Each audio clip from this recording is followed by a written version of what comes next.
welcome back to another episode of Enter the Nerdom. I'm here with co-hosts Stan Morancini and Watson Bradshaw, and I'm Chad Cook. And today we are fortunate to have Eric and Julia Lewald on the show. As individuals and as a team, the Lewalds have worked on a number of properties and franchises that all three of us, as well as millions of people in our age range grew up on. It's probably easier to list the things that they haven't worked on, but a quick and very brief rundown of their massive body of work as writers, producers, and editors includes, but is not limited to, RoboCop, Alpha Commando, Mummies Alive, Men in Black, the series, Cat Dog, The Mask, the animated series, Street Fighter, the animated series, Beetlejuice, the animated series, The New Adventures of Winnie the Pooh, Darkwing Duck, Talespin, Chip 'n Dale, Rescue Rangers, Gargoyles, the 2003 Teenage Mutant Ninja Turtles series, Goof Troop. They're creators and executive editors of a show that's very near and dear to my heart, Exosquad. And of course, last but certainly not least, Eric developed and was a showrunner of the series that made a generation, a show that Julie was a writer on. The series of music of which millennials, 90s kids, to this day still hear and say to one another, 90s kids, stand for your national anthem. X-Men, the animated series. Eric also published the book previously on X-Men, the Making of an Animated Series, which is a history of the TV show, complete with illustrations, photographs, and interviews of the cast, writers, and artists who made the show possible. Eric and Julie also published X-Men, the art and making of an animated series, a book of art containing designs, cells, and other images from the series, as well as original art created for the book by the series artists. Eric and Julie were also consulting producers on the new amazing and touching Marvel animated series X-Men 97, which premiered on Disney Plus and which brought tears to all of our eyes. Eric, Julia, your body of work basically encompasses more than half of our childhood TV experience, and we are so lucky to speak to you today. Welcome, and thank you so much for giving us some of your time. Hey, it's a pleasure to be here. I realize this is audio only, but it's one of the statuettes that the show received from the Critics' Choice Award this last year, X-Men 97. Congratulations. Yes. Congrats. Thanks for showing us that. That's awesome. Well deserved, too. Well deserved. So thank you again for coming on. We truly appreciate it. We swear we're going to let you guys talk. We had to... we could just start us off on how your careers got to where they're at now. What was the introduction to some of the large body of work that you were both able to eventually work on? I don't know if it's a long answer or a short answer, but everybody here, all you young millennials who stood for your national anthem, be seated, and let's salute Ron Wasserman, the man who created that indelible theme song for X-Men the animated series, who also gave us Mighty Morphin Power Rangers, Go-Go Power Rangers. Wow. This guy, he is the earworm in everyone's head. while on salary, so no royalties or residuals for that guy. Oh, the man. 80 billion times it's been played. Oh, wow. That's part of the fun of working in animation. But going way back, again, this was VHS and VCRs and beta machines, fax machines. Mm-hmm. Computers were barely creaking along in terms of word processing. Mm-hmm. And I was living in Texas at that time and figured I would come out and try my hand at writing for Hollywood. I knew no one. I knew nothing. There was no internet. I couldn't connect quickly. I say that just because it took 10 years to claw my way in and through. And the first paid job I got as a writer was, for me, happily on Chip 'n Dale's Rescue Rangers. At Disney. Awesome. Wow. And it wasn't because I have to write for animation. It was more like, I have to write. And an opportunity became available. And that's how I got in the door. And by God, been fortunate enough to keep doing it. And the guy in the office next door to me at Disney TV Animation happened to be me. Hey. And it's same kind of thing. I grew up loving movies. Got that from my dad, and was trying to work at little independent, tiny budgeted independent movies, seeing if that could be a career, and quickly discovering that wasn't a way to feed yourself or get forward. So I came out here from Tennessee in my 20s, and just been writing and figured that writing is the one thing I could afford to do in the film production process. And then it's one of those typical things. Your neighbor says, "Oh, they're hiring at Hanna-Barbera because he was writing animation scripts there. And it never occurred to me to pitch to Hanna-Barbera. They, at the time in the mid 80s, weren't producing the peak of their work. But he said, yeah, this thing called syndication's happening. So because instead of ordering 13 episodes for a year, now they order 65 and play them 5 days a week. And so they need to double the writing staff. I said, oh, okay, cool. So I gave him a copy of a short, funny script, and the head of HB liked it enough so they said, oh, yeah, he's okay. So the door was open. I could go in and pitch. And a friend of mine from Tennessee I'd gone to college with, John Loy, and I pitched 5-story episode ideas to that legendary show, Challenge of the GoBots. Nice. Which was a Transformer competitor, and they liked one of them.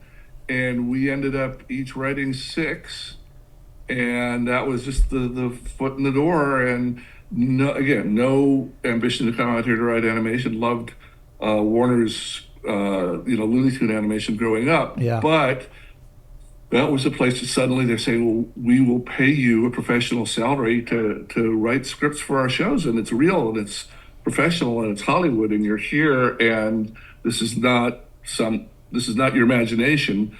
You found a foothold and a livelihood here in Hollywood. Wow. And did that for a couple of years, and then worked for a Japanese company called TMS that did Mighty Orbots and did some animation for Disney and some of the better houses, and then got a call at Disney where they were staffing up like crazy for this Disney Afternoon thing. That was brand new. And so doing that for a while, left for a few months to help a friend with a movie, and when I left, somebody they needed another writer, They needed a warm body. So who grabbed my office, my old desk? Yes. Some girl from Texas. Yes. So came back, and then you got a different desk when you came back. So we each spent a little over 3 years there at Disney on staff, and that was kind of in the early 90s. Yeah, wonderfully talented people. Lots of our friends we met there when we were working with them, the writers and artists. Yeah. And it was a fun place. It had its own structure to it, so it wasn't like I don't know. It wasn't wild and open. It was this huge factory that we were part of. But again, the talent we were working with was marvelous.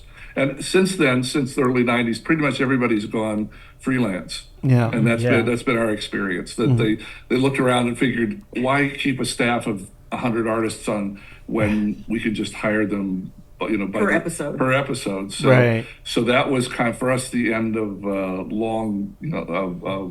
staff jobs. And by the time that was wrapping up, we had gotten married. I had our first. We had 2 sons. Had the first one, and you were in the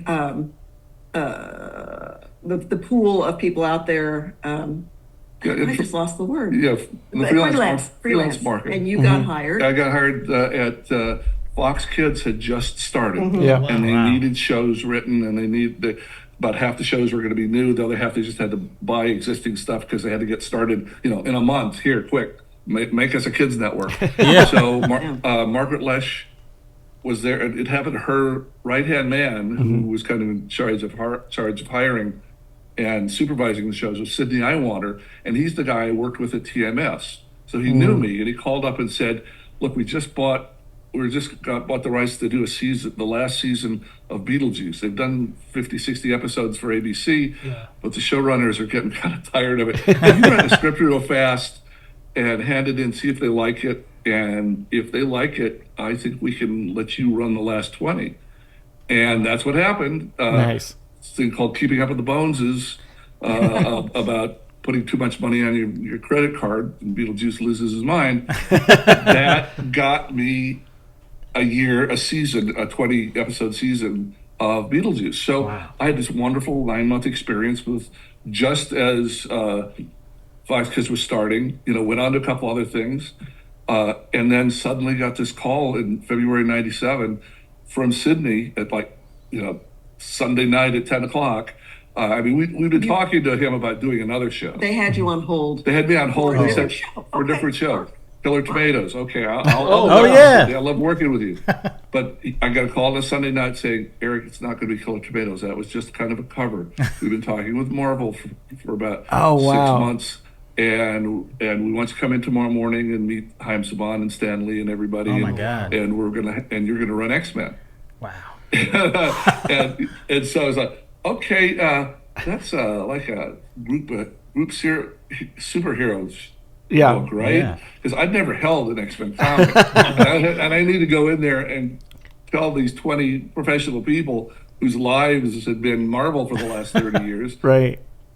that I was going to have the vision for their show. And that's an incredible tone shift from Killer Tomatoes, I'm guessing. Beetlejuice, yeah. Quite a jump, yeah. And it was Sunday night. There's no internet. I couldn't Google it. There were no comic book stores open. I couldn't go find one. Yeah. I literally had never touched an X-Men comic before the meeting started. Oh, wow. So You looked at me and said, Marvel, right? yeah. Marvel.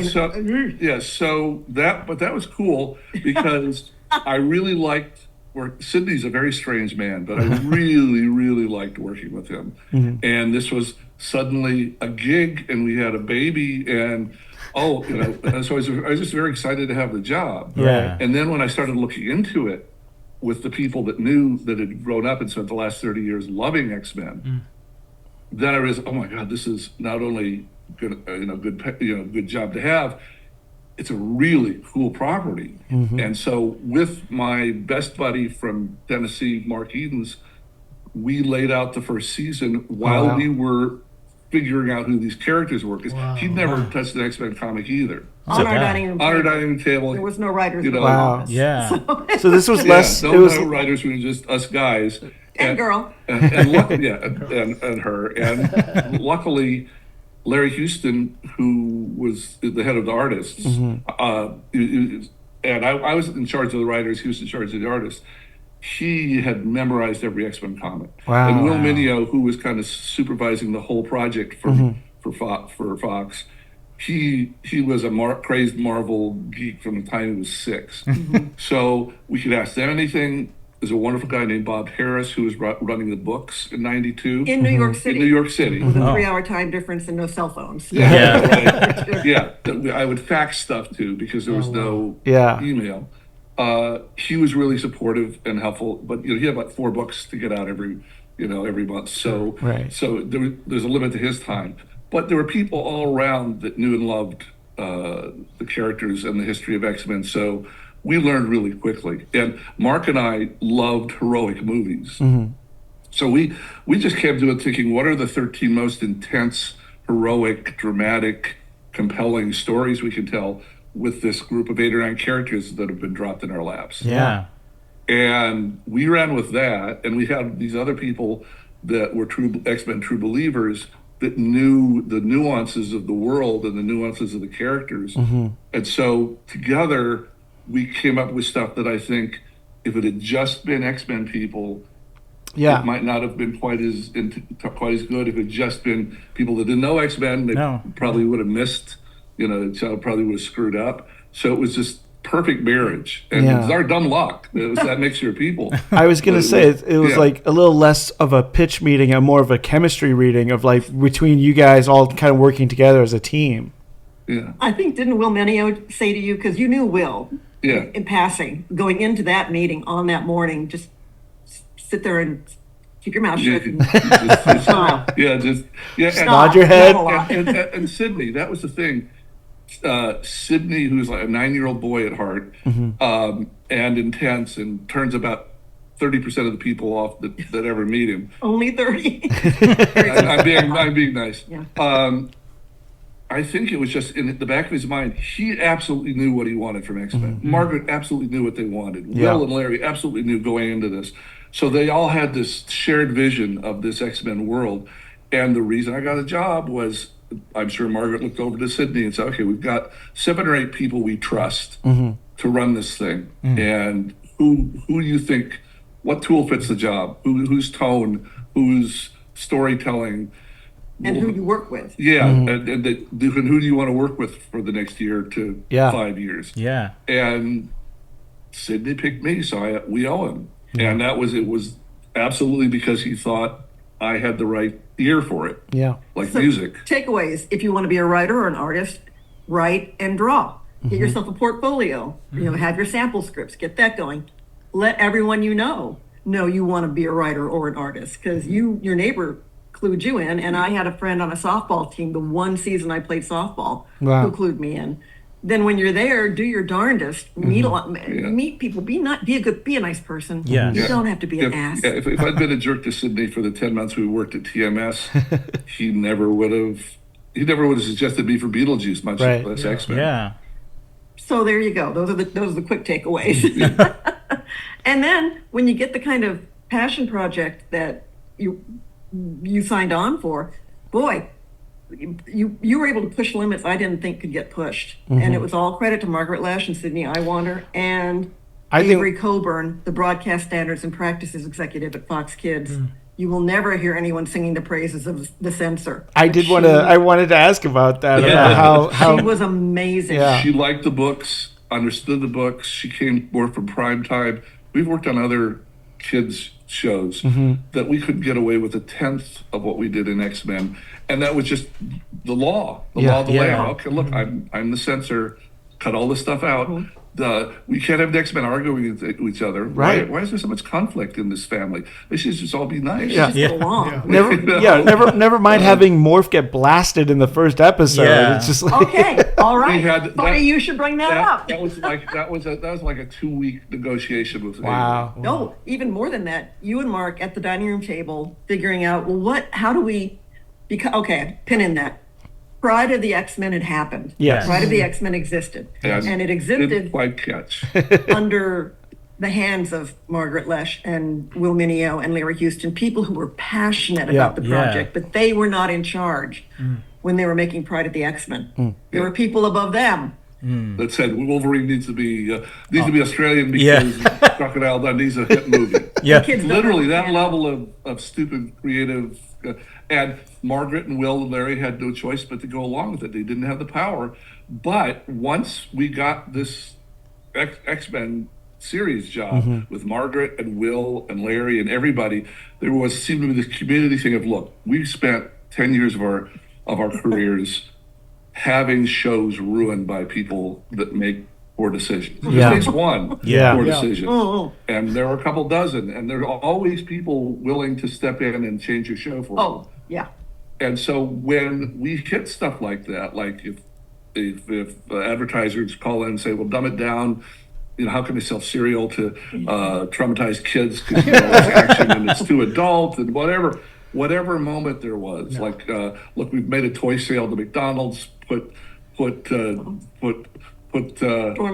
on a tricycle. We have those. We have the Australian Happy Meal Happy Meal. tricycles. Oh, wow. And and put those in all your episodes, or we're going to take your Right. people off the show. And you're not going to. And Money. we said, to hell with that. If you want that, we're gone. And Margaret backed us up and fought it, and probably cost her money. Oh, Right. But the point is, we seem to be at this perfect spot where this group of talented people came together, fit each other, understood each other, and were tired of compromising. So you and Mark at the dining room table figuring out how do we. Also, the X-Men biggest comic book in the world at that time, but the comic book world was much smaller Yeah. in 1990. Yeah, they said, that may be, 1992. maybe you sell 1 million copies. Again, there was no internet. We need Yeah. 6 or 7 million people watching on there for it to be a success.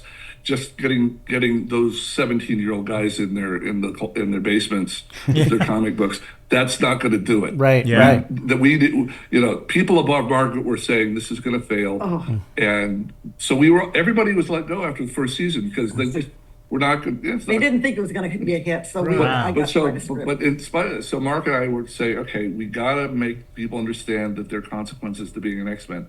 So I think Marcus just said it out loud. We'll go kill somebody. What? Wow. Yeah. Jeez. So, okay, right. So if you're going to have heroism, you need heroic sacrifice. We've got to show it. Who are we going to add to this team? Yeah. Nobody suggested Morph out of a million. He was, Yeah. he's the guy in the red jersey and Red shirt, yeah. that's going to get shot when they land on the planet. Yeah. Okay, he was going to be the character introduced, made as lovable as possible, and then when he's killed, everybody on the team gets to come together in their shared grief. And it was an absolutely, who do we pick to shoot? Okay. And I'm going, wait. And If you could do this on a kid she said, you can't do it on kids show. We went back and forth with Avery. At first she said no, but then she said, you know what? I kind of trust you guys. Wow. I get it. And she laid down some rules. It had to be off screen. Yeah. no blood. No blood. It's not gratuitous. It's going to be all about the grief, not about the killing, et cetera, et cetera. So went with all that. 90% of the fans we meet, we've got the last 10 years, said, oh my God, when Morph was killed in the first story in episode 2, I just didn't know what kind of show I was watching, and I could not stop. It does add stakes. It makes everything so intense, and especially as well as the jailing Beast. Yes. I love that because it shows. You're right. It shows there's consequences, and him going like, "No, I'm going to trust the law." Like he has the opportunity to leave, and he's like, "I'm going to make my case," and gives it some heaviness. It makes it very serious. The whole concept of civil disobedience, Yes. and is laid out right there for you in a Saturday morning kids show. Yeah. Yep. But the characters, so you were able to get the approval to make Morph happen, make his death happen. But we're here to tell you, back when you wrote those scripts, and again, we were all let go after the first 13 episodes because the folks above at Fox assumed it was going to flop. Morph was supposed to stay dead. I can tell you that with my whole heart. He was supposed to stay dead. But then this is what executives can't help but give focus groups. This was an immense hit, and so they couldn't just let it go. They said, "Well, why is it an immense hit? Let's get 39-year-olds together and show them 3 episodes and ask them." Yeah. And they said, and they asked these kids between seasons after the first season was done and the second season was greenlit, who's your favorite character? And Morph won in a landslide. Oh, wow. Wow. Because we made him so lovable, and we made him funny, and we made him everybody's friend. You did your job too well. Yeah. And so Cindy Iwater calls me at night and said, "Look, I know you spent a month getting the permission to kill this guy. You're gonna kill me, but I've been asked, could we please find a comic book way of getting him back?" He was killed off screen. Everybody felt it. We were not happy that day. But then we said, okay, this is what professional writers do. Let's do something good with that. And so he came back, Dark Morph, PTSD Morph. Yeah. Which I think And that gave us a whole compelling. row of stories to tell about him. Now, to be honest, it also kind of knocked him a little bit out of the main team, and because he doesn't quite fit in, he's still not healed. And we started doing all these other stories like Phoenix and all these other things, and bringing in new guest characters. And he kind of got left to the side. And so we were like another 20 stories in, realized, oh geez, we haven't used Morph in a while, because he's not part of the core team anymore. Yeah. And it's a big team. It is a lot of people. But it's the kids, the young fans brought him back to life. And Watson, I think you mentioned one of you mentioned the punch to the gut that Wolverine delivers to Cyclops when they come off the jet after it's determined that they don't have Morph with them, and that was a whole discussion. I gotta know with Avery Coburn. And I said, well, he's not using his claws. He's not using them. And the way I won that argument, there's all this diplomacy in this, is I said, look, this is not all, he doesn't want to hurt Scott. What this is his grief over Morph. Yeah. But you got it. Yeah. Of course. And you can go back and watch all the episodes. There is never another fist to stomach kind of punch. Or fist to face. Oh yeah. In the whole series. But the one time it happened, that's why it happened. Yeah, why it was allowed to happen. And thank God for the Sentinels. Yeah. You can do a lot of beating up on the Yeah, Sentinels. exactly. Yeah, destroy the Sentinels. Yeah. Did budget ever affect the script at all? Like, because I know live action it does, Constantly. but it did. Oh, really? Okay. Oh, absolutely. It was a medium budget. It was budgeted for about half what it should have cost to do. We were trying to do big, as someone said, you're trying to do Disney or Marvel stories on a Saban budget. Yeah. And so everybody's working their asses off, and you got about 50% more excitement and intensity and quality there than we paid for. But it was, Batman was this budget, Yeah. this budget, Yeah. and schedule too. I mean, when Batman came out, it had been in development and writing and art for about 20 months. We'd been in development and art. We was trying to get out at the same time in September. Yeah. We would have been in that phase for 7 months. Oh, wow. But the stuff started coming back from Korea, and it wasn't good enough because Koreans are looking at us and you've got this little budget. What is all this spectacle with superheroes blasting cities and what's all this stuff? And we all had to kind of balance it out. And Margaret realized we got to hold this till January. It's not going to look good enough.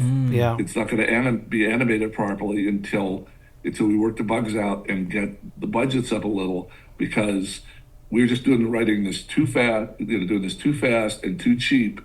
And if it comes out looking like that, nobody's going to watch it, and it's just going to die. Yeah. So she made that decision in July or August, Wow. not to premiere X-Men in September with all the other shows, but hold it till January to get it up to looking decent. Yeah. And she had to sell that to all the affiliate stations who were new Fox Kids. She had to tell people. 200 station owners that hot new show is going to have for you in September. Right. To beat your competition, you're going to have to show reruns for 4 months. I'm sorry. Oh, man. She had to take those phone calls to make sure the show was good enough before it was aired.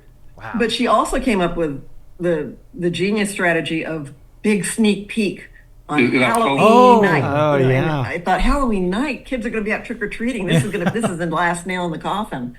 But But it got good. magically, But it got good audience. Yeah. Nice. So when it came out in January, It actually kind of worked for us because there'd been all this buildup, and the fans were wanting to watch it, and there was nothing else new for kids. Yeah. Everything in had premiered January, in September. everything had played out September through December, Right. And they were starting reruns on all the other shows, and X-Men was this new thing. Yeah. So delaying it and losing $500,000 or whatever it cost them to delay it, probably gave it a jump start in January. Wow. Was there any? I was just wondering if there's any pushback from the from anywhere about the writing of it, doing like multiple part episodes versus like singular storyline. Yeah. Like you guys are pioneers in having like linear storytelling like that. Especially when it came to animation. Yeah. Yeah. So was there any That was pushback? very much. Will Mineo really pushed that because he loved that. and comic books were like He that. said comic books are like that. There Yeah. are a couple anime series like that they'd seen that really were not yet popular in the U.S., but Will and Larry had worked overseas in Japan and Korea, Oh yeah. and they knew that it was possible. And Margaret came back to them with the honest truth, and it played out. Look, it's a real problem with animation. It was hand drawn, so it took 3 or 4 months for them to animate the stuff that we'd written and storyboarded and recorded, ready to go. But then they had to paint for 3 or 4 months. Wow. Okay, it comes back and it's not working. There's something wrong, and we had a couple. The of models are off, the Yeah. colors are wrong. Okay, so if you got 13 episodes and episode 3 sucks, and episode 3 did suck, suddenly you can't show episode 4, 5, 6, 7, 8, 9 Right. while Yeah. you spend 6 weeks fixing episode 3. Ugh. And that's why every producer in animation was looking. He said, I don't have the time. I don't have the spare time to risk that, to risk you screwing that up like that. So they never let us do connected stories, even though we wanted to. We loved writing. The writers all wanted to. Yeah. The artists wanted to, but all the smart people in business said it's too risky, and for good reason. But since we committed to it, We did it the first season. And that was supposed to be the only season. That And was 13 stories. because of the Really? problems we'd had. Wow. And because of the problems, when we came back, even though it was successful, Margaret looked at us and said, "Okay, we gave you those 13 connected. Can you give us more like standalones this year? I mean, that would really make my life a lot easier." So we came up with that trick of we did a two-part. Can we do two-parters? And Yeah. sure. Did a two-parter at the beginning of the second 13, a two-parter at the end, and the 9 in between. If you look at them, all 9 of those could be changed. They weren't linear, but there was this little linear 30-second Xavier and Magneto and the Savage Land, yeah. little serial going along Yeah. that went from episode 3 to episode 11 in order. And so we told him, look, we'll have that be in order. And You you can write that animate first, that. yeah. Animate that first. Get it Yeah. done. We'll write it before we write anything else. We'll write the Savage Land thing with the 2 guys in it, and that can be connected. But the other 9, if episode 6 comes out bad, well, we'll hold it. We'll make it episode 9, and no one will notice. Wow. Wow. So that was And it worked. Yeah, it worked. I didn't That's notice it. for sure. Yeah. So, It fooled us. Look closely.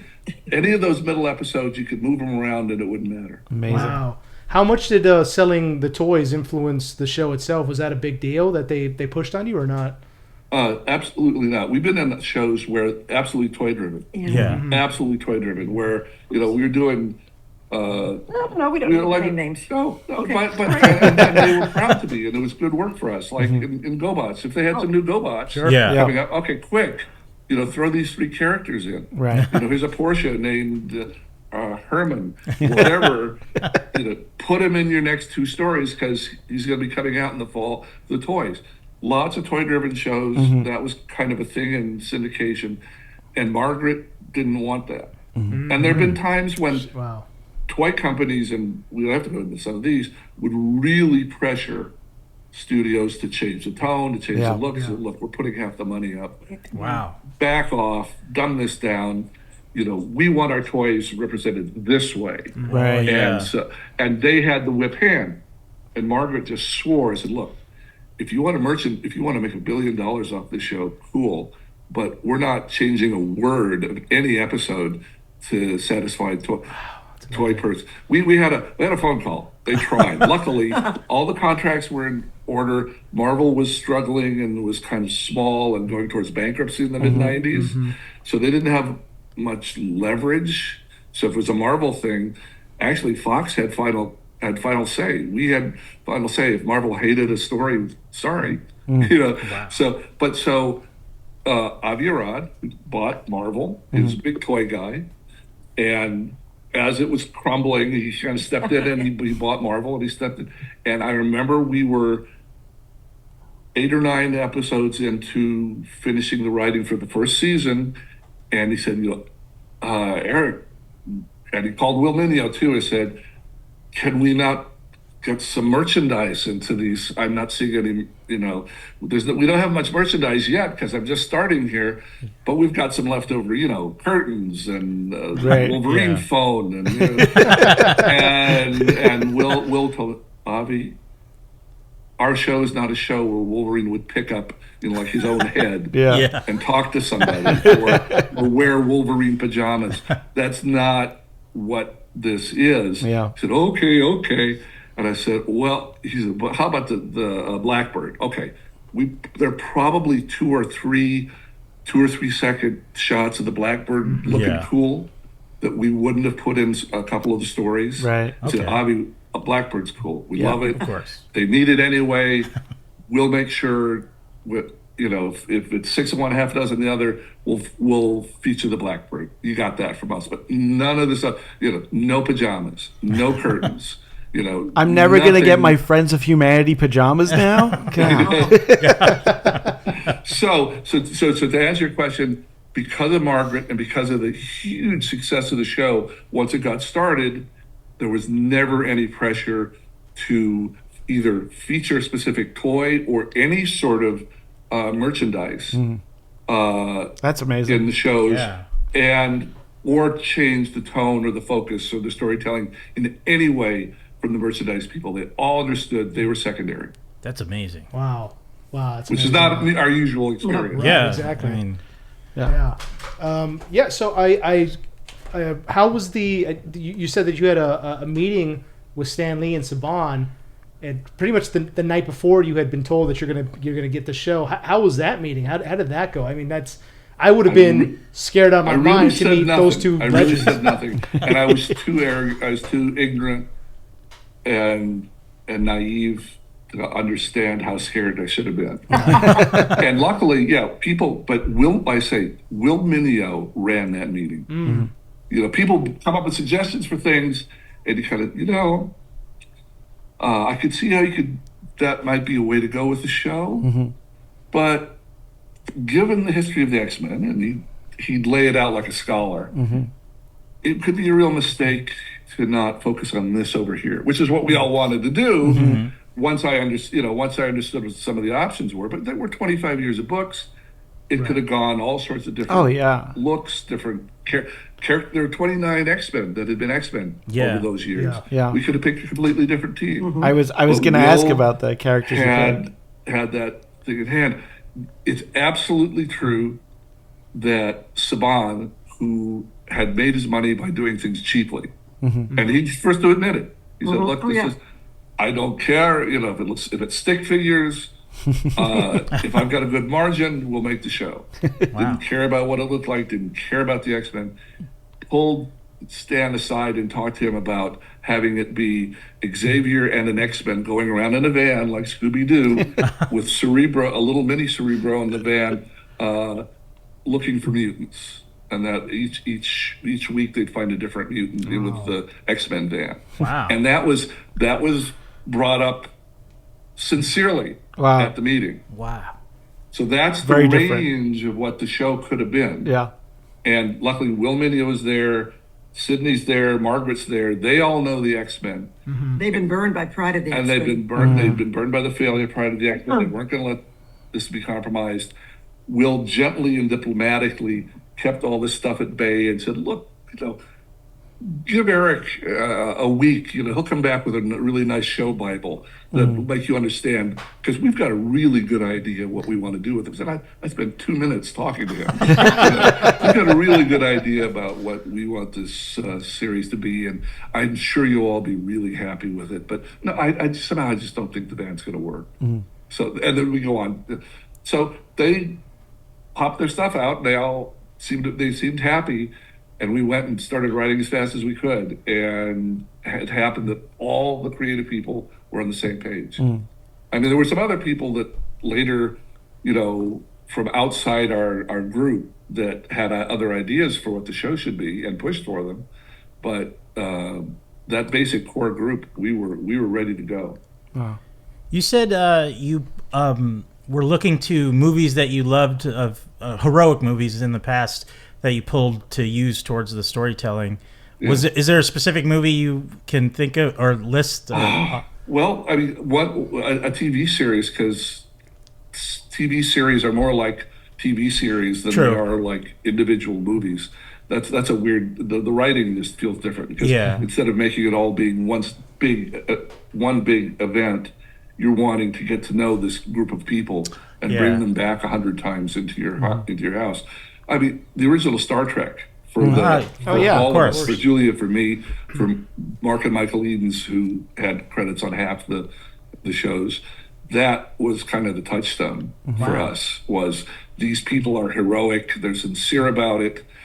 They can have a little bit of comic relief every now and then, but basically, it's a serious drama about people that care about what they're doing, and care about each other, and are there for each other.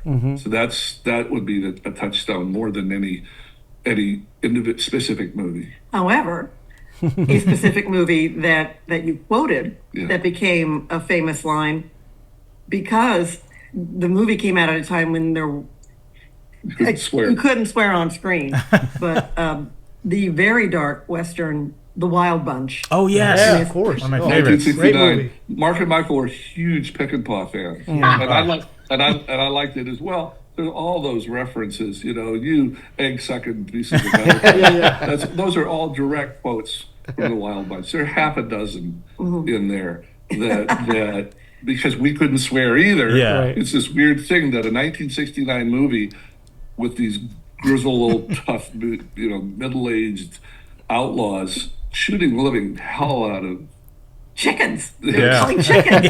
just with all the blood and the gore and the poetry of violence, or the ballet of violence, as they called it back in '69, that their level of swearing became our level of swearing in a 1992-93 kids show because they couldn't say bad words in 1969 movies. And egg sucking gets past the feeling. Yeah, I can totally see the X-Men in that scene in the Wild Bunch when the Wild Bunch of they say let's go and they go get they go get Angel Fernandez. Yeah, I totally see it. I see the connection now. Oh, that's amazing. Yeah, because I love that movie. Yeah. And so how did you get onto Gargoyles? How that's another iconic show of the '90s. How did that work? And we don't want to overstep on that one. Yeah. Pardon me. That is, help me out. Wiseman. When we were at Disney, one of the writers and young executives there was Greg Wiseman, he's a friend of ours, and Gargoyles is absolutely, positively, completely, overwhelmingly his baby. Yeah, he did the 65 episodes of the basic Gargoyles. Yeah. And it's a hit for them. It was kind of their reaction to Batman. This big, moody, beautifully done drama, and then Greg took it into this whole other world. So we came in for an odd little quirky business moment where Greg had finished that. He was on to something else, the business at Disney, and we got a call from Jay Facundo, who's a dear friend of ours, an executive there. He was also our executive that picked us for RoboCop. Oh, wow. When he was at MGM. So Jay called and said, look, Greg isn't going to be available to do any more. We thought we were done with Gargoyles. He'd wrapped it up. He thought we were all done with it. Now, Disney just got ABC, just like spent $3 billion to buy ABC, whatever. Out from under DreamWorks, by the way. Wow. And so we bought ABC, and they want to put some stuff in there, and they think, well, let's do a twist on Gargoyles. It can't be the same show, but let's do some. So this is actually coming down from Michael Eisner saying, yes, we're going to do Gargoyles, but we're not going to do an extension of the old one. We're going to do one. Maybe they'll be in New York City, maybe whatever. So there was what was it called? Gargoyles, the Goliath Chronicles. The Goliath Chronicles. So we were hired to do a show that was Gargoyles, but wasn't Gargoyles. Yeah. And so it never made anybody really happy because the people that loved Gargoyles thought, well, this is really different. This is not canon. They're the same characters and they're drawn the same, but they're having different kinds of adventures in there in Manhattan, and people are seeing who they are, and it's not this mystical, fantastic thing that it was before. And why are they doing? So it got I think you're coming down a little hard. I'm coming down hard on it, but I think we realized at the time this can be fun. We love working with Jay, and it's a good gig for us. And these are some pretty cool characters. And so this could be fun, but we knew we were moving this to something that the fans were not expecting. I mean, it's not at all what was happening with X-Men. We were trying to keep as close to the spirit of the books as we humanly could. Yeah. And here we were being told, no, do something different with them. And, I thought we did some really nice stories. Well, I like what I worked. Yeah. But it wasn't what the fans were expecting, and they reacted with that way. So what do you do? But I still like some of the writing on that one. She wrote one, what was it? Media Access Award. Got a media Oh, access. there you go. The Dying Congratulations. of the Light episode. Yeah, Wow. one of them's going blind. It's, Yeah. it's pretty sharp. Wow. And so you also you worked on a series that is still near and dear to my heart. I have a figure of it here. Yes, Exosquad. Yes. Yeah. I actually I have JT Marsh's E-frame here with JT Marsh in it. This is the '90s toy that I wanted as a kid. I never did, so I bought it as a 42-year-old man because why not? So you worked on Exosquad. which is I'm interrupting here, but No, go Eric ahead. mentioned earlier that 13 episodes of X-Men, and we were all let go because Yes. Fox thought it was going to fail. Well, now you're out of a job. So it's what do you do? So it's late July in 1992. We finished the 13 scripts. And I'm pregnant with our second She's child. pregnant with a second child. and they're into storyboard, and they're into, some of them are into animation already. And we're looking at the idea that chances are we won't be called back for X-Men. And so a dear friend of ours got me my first job, Jeff Siegel, who was at Hanna-Barbera for GoBots and who ran GoBots, called up and said, "Look, I'm head of Universal Animation now, and we just got this cool new idea, which the world's worked out, the characters aren't really worked out that well, the stories haven't been begun, but I think it was Michael Straczynski gave this original Bible that had cool parts about what the world was like and the planets and everything. Okay, so we got this cool idea. We've got the money for it. We got a great toy company behind it. We need you guys to come in." And so Mark and Michael and I, the two Yidens brothers, went over and we developed as fast as we could because they needed something right away, and there's a chance we might go back. Might need to go back to X-Men in January. So as fast as we could, we wrote up what Exosquad should be, and we also, okay, here's how the 65 episodes could go. Wow. All the way to where, and it never got quite to 65, sadly. That's another story. But so we got the set, we do the first 13 as fast as we can, and just as we're finishing number 13, I get a call saying, this is in December or whatever, the two previews of X-Men have been so good that we know we're going to do another one, sometime in one more season. Yeah, one more season, maybe December, January, wherever. Just as we're finishing up writing that first season, get a call saying, it looks like X-Men's going to get renewed, so we need you to come back. And I told him I would. So I left after the first 13 of Exosquad, and Mark and Michael took over for the next 39. Wow. And Mark, I think, wrote every single outline, the next 39 outlines in a row, because that was what he liked to do most, was the nuts and bolts of the story. And he'd hand them off to people like his brother and to other writers that we knew. And they did 52 episodes, and it was supposed to be 65, but then Universal just... they never found a good spot for it. I don't know when you watched it, but I watched it as it was dropping on network TV. That's when I just happened to watch it one day, and I just followed it. I was 11 years old when it came out, and it was just I was hooked immediately. It was on USA and syndication. But it would here in LA would run on Channel 13, I believe. Right. And probably like at 6 a.m. something like that. Yeah, something like that. And I think at one point they dropped, I think, a couple episodes all at once, as I recall. And it was towards the end of the series when the humans are retaking back Mars and Venus and the moon and all this, and the Homo sapiens are kind of on their back foot. I mean, the Neo sapiens are on their back foot. Yeah, and so that's. Oh, go ahead. Sorry. The final 13, the outlines for that, they exist. Yeah, Mark's got Mark's in the file cabinet. Oh man, if I saw those, I would tear up, and I wouldn't know how to handle it. Yeah. So what we're learning is you guys are really good at working under pressure with not a lot of prep time. Yeah, exactly. There's something to that, and the necessity being the mother of invention. Yeah. The fact that there wasn't a lot of time to second guess or But I mean, it was still amazing what you were able to put out. I mean, I read somewhere where Will Mineo described Exosquad. He compared it to the Pacific and European theaters of World War II, and he said this is like an overarching story of this massive conflict, that spans intergalactic, but international as well. So but it still had so much heart, that show, and I remember I spoke to you about this at the convention. There's a scene at the end of the first series where JT Marsh is in his little E-frame here.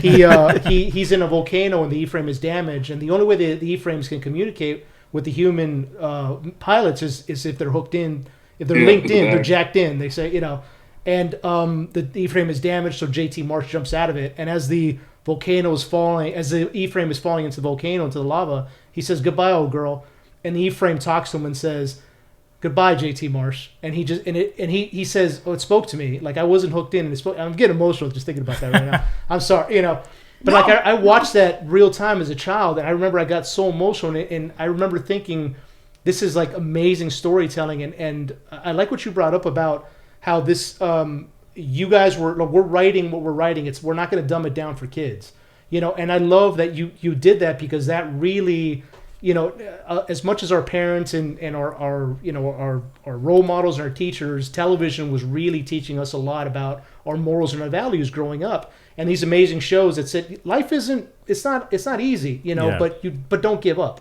That was what we got from these shows, and shows like Exosquad, Gargoyles, X-Men. That really taught us. I guess it created these synapses in our brain that made us better storytellers and being able to handle the world a little better. So it never felt like the writing was dumbed down or anything like that. You were dealing with very deep. We were dealing with X-Men, with racism and yes. Trying to find your tribe and inclusion, and same with Exosquad, just like dealing with these heavier issues that I don't think most people would think to put in war and loss, and one of the first seasons, one of the first episodes of the first season, they lost a pilot, and they had to, and JT Marsh had to deal with that, with losing a person that was in his squad, and it's just oh my god, these like, again, I was 11, 12 years old, and I was like sitting there like, wow, this is amazing. Like, I remember getting emotional. I get emotional about it nowadays, but it was just it taught us to be better storytellers, and in a way taught us again to handle life better. So I mean, hats off to the writers and for you all for putting that kind of stuff together. But do you have any? No, I mean, like looking back at it now, it was like soap opera for kids, and like I wanted to be there every time it aired. So I was like the youngest kid on my block with a TV guy, just marking. It was okay. It's gonna be on at noon or whenever, and then making sure it's like I got the TV, mom and dad. Let me watch. So it was it just I mean it was my almost babysitter, pretty much, just telling me, this is a good way to be, and I hope I'm continuing that on as I get older. So thank you. And so Mummies Alive, which is another great show that was again, like watching this show is like, this is awesome. Like, these are mummies, and every time they transform, they have these awesome armor and these. How did that come about? We knew the people at Deke. Just knew some of them. And it was a case of X-Men had just been a big hit, and we were just finishing up with that.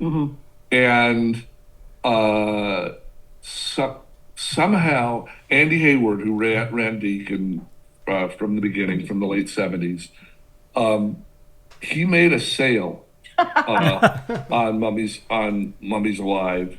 And it's one of these things. He was just this world's most incredible salesman, like a shark that never stops. And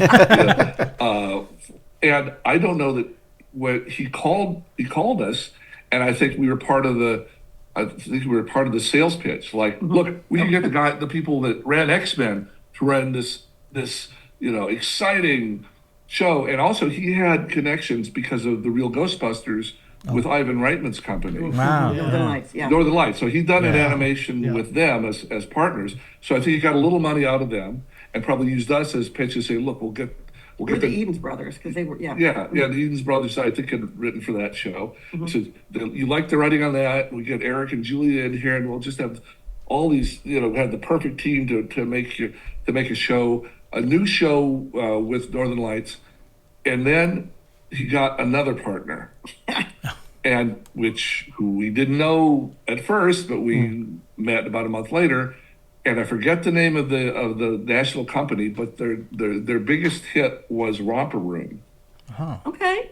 So that's okay. I mean, they're putting in money. We haven't heard anything creative from them. The Reitman people, who are used to doing R-rated movies, are right there, and we're pitching our premises, and they're reading our outlines, and they're laughing at our scripts, and they're really liking this Mummies Alive stuff that Julie and I and Michael are basically shepherding towards.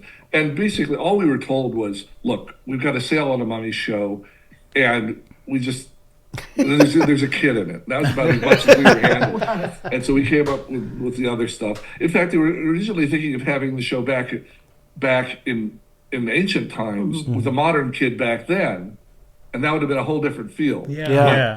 But so anyway, we're cruising along. We're 6 or 7 episodes into the writing, and we get this we have a meeting to go to, and they're not happy. And so evidently what had been happening was we'd been making the Ivan Reitman people really happy. Right. And he didn't care because he was already on to selling something else. He sold this. He was leaving us the creative reins. But evidently the lady from Romper Room had been giving more and more alarmed notes to Andy saying, what's going on with this? Kids will not understand that. There are all these big Egyptian words in this show, and this is just going to confuse them. How is a 5-year-old supposed to follow any of this? And so more and more and more. So finally, we got to meet face to face with her, and it wasn't pleasant. And we didn't, we wanted to stand our ground and said, look, we're not going to dumb this down. Come on. I mean, 5-year-olds go and watch Star Wars. They know they all know the silly thing. Didn't matter. She was reading this stuff, and it was not at all what Andy Andy could have told her we were going to do a version of Winnie the Pooh in mummy face, and just to get her money. He was shameless about it. He was a great salesman. So who knows what she'd been told 6 months earlier. And so she's got a couple $1 million into this thing. And after the meeting's over, we said, well, we'll see what goes on because we know Ivan Wright and the people like how adult our show is. Right. And push came to shove, and we found out with a couple days who had the most money in the show, and it was Romper Room. So what it would have been older and edgier and darker if we hadn't had that big meeting. Oh, wow. But we toned it down a little bit. We kept as much Egyptology as she in it as we could, and we made it a little more fun, a little more funny, and kid from whatever. We adjusted a little bit because we just got that look. Well, this is where the money is, and if you don't want to change it, she's happy to get somebody else to run the show. So we made an adjustment there, but a little one. It wasn't soul crushing or anything, and we really enjoyed it. And shout out to Seth Kearsley, who at that time was in his mid-20s. He was 23, 24. The guy that designed the whole thing. Artist who designed incredible look, and he storyboarded like 20 of them. Unbelievable. He was unbelievable. He made again lower budgets look spectacular. On Absolutely. That. So we worked with some very nice people. Yeah. We enjoyed after that big momentary fight. We enjoyed ourselves the rest of the series. Well, that's good to hear. That's awesome. When you guys went back to X-Men for the season 2, was there any inkling of did they go well, you guys are going to have season 3 through 5, or it was just season by season? Again, it was you've got 13 more and no more promises. Wow. However, at the end of the second season. Yeah, as we were finishing up the second season, we got notes from notes saying, "Look, this is doing this. It's killing everybody. It's the number one kid show on TV gold for a year and a half now. We've just worked out all the business side of it. We're going to go from 26 to 65. Wow! And so, for the next season, in the summer of August 1993, while just before the second season was going to go on the air, where some of it had been seen already by Marvel, and they loved it, and they loved what we were doing with it, and they liked the scripts. So everybody got together and said, yes, the money's here for this. Yeah. So we were told it's going to go to 65, and that's when we took Larry Houston and Sydney Eyewater and I took a 3-day trip to Marvel in New York so we could sit down to them and say, okay, we've given you 26 cool episodes, just kind of on the fly, and out of our back pocket. Are there some?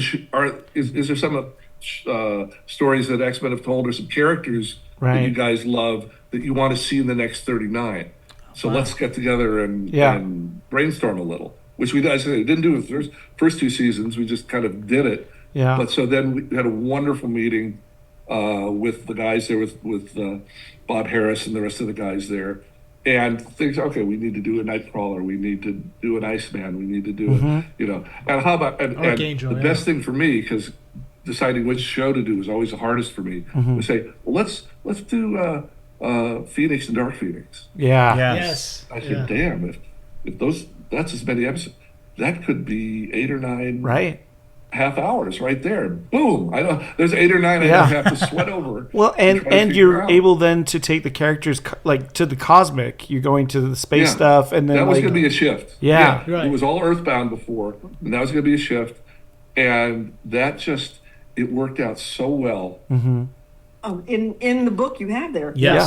on page 104, the notes from Eric's meeting on that 3rd season, you can see some of the things that. Oh yeah, the notes are there from that August meeting saying, here are some of the things we want to try to do.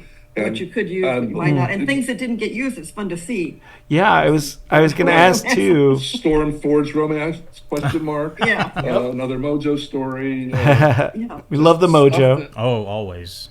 More Wolverine in Japan. Yeah, use the Brood. There's some stuff that we did. Predator. And come back to Cable every now. But yeah. Was there any characters they tried to push on you that you were like, I don't know if this can fit in the show, or vice versa? Was there any characters you wanted to use and you couldn't get to use because of licensing or rights or anything like that? Well, on both sides, one is they didn't really have an agenda. They understood that these were just suggestions. And if we never saw Iceman, if we never saw Nightcrawler, they'd live with it. Yeah. You know, but we liked those guys. We thought, these are wonderful people to explore. So we used all of their suggestions we thought were helpful. As far as stuff that we wanted to try to do. Well, we haven't even scratched the surface on the idea of the cameos that Larry was brilliant putting in there. But none of which were legal. The rights were all spread out. Yeah, it was amazing. But when you got that weird tacked on 11 episode final order, which kind of threw timing off on things. Yeah. But Lan Wein, the father of Wolverine and so many other characters, had written for you before on X-Men. And would you be interested in writing another episode? And he said, but only if I can do Captain America. Yeah. We can't use Captain America. Yeah, we'd have the rights to it.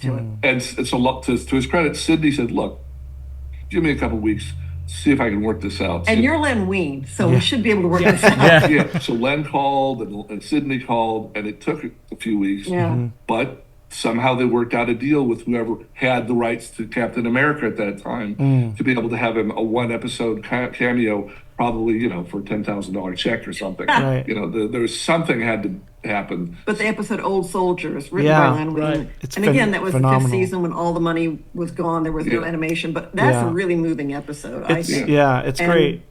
That was just the dumb luck of Len Wein saying, no, I really want to use Captain America's character in this, and then making it happen. Yeah. I wonder if that was fun. Yeah. I wonder if it was because I do remember the 90s Spider-Man, they had a crossover from Wolverine in there, and I wonder if it was like a tit for tat, like if the people who did, because Spider-Man did have Captain America in there, so I wonder if they lent Captain. Yeah, maybe that gave them the idea. The crossover was nice. John Semper, who ran the Spider-Man show, he lobbied for that. I don't know how long it took him. And he got it. To get the okay. X-Men never got it. Yeah, he got the okay to have a few X-Men appear. In Spider-Man, we never got the okay to have Spider-Man. Oh, that's funny. X-Men. Yeah. And then he called me and said, "Look, we've got the story laid out, but we'd like you and Michael Edens, one of the top writers for us, to come over and do the dialogue for the X-Men those characters characters, in our story." Yeah. So we got to sit in on the writers executive meeting, the notes meetings about the story, and say, okay, here and whatever 40 lines of dialogue that we did for those characters, Michael and I did, and I don't know if we got credit for it or if we cared, but John was nice enough to ask us, and we thought it would be a great fun thing to do, to write them for.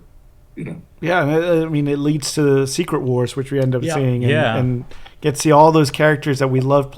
You see the comic books, and you see all these characters play together, and you go like, "Wow, why can't we have that on TV and stuff?" And then you finally get it. It's like, I know. One of the what you don't know, right? One of the greatest pieces of dialogue, I think, for the X-Men was during the Dark Crystal saga, when they see the Dark Crystal, and Rogue is like, "Oh, it's so beautiful," And Gambit turns to her and says, "You like it, Shuri? I get you one for Christmas." I'm like, oh my God. I remember seeing that as a kid and being like, that is amazing. And just like clapping and be like, I want to write like this someday. Well, and just the fact that you had 8 main characters and each one has a distinct voice and attitude, and like you're able to like what a Cyclops line will be, what a Rogue line would be. Yeah. I mean, like you guys did such a great job shaping those characters to be still work as a team and not like, I mean, obviously I'm sure you probably got notes of like more Wolverine, but like having them work as a unit is amazing. I love it. Yeah. No, that was a big thing for you, coming up with what the team was going to be. Mm-hmm. Yeah, when we fought for it first, because it would have been possible to have like 6 big gruff guys, Thunderbird and Colossus and Cable and Wolverine, and have 6 big guys growling at each other. Yeah, and that just, to me, that makes writing really difficult. Mm-hmm. Yeah, because just think about you're given a story, and Wolverine has some personal thing going on. Well, who do you put with him? Does Jubilee fit, or does Jean fit, or does Storm fit? And when they're thrown together, if you got 4 or 5 of them fighting some team, that always was difficult. Who's going to say what? I mean, if they're all basically have the same voice, then it just becomes random, and you just kind of parcel it out and don't care.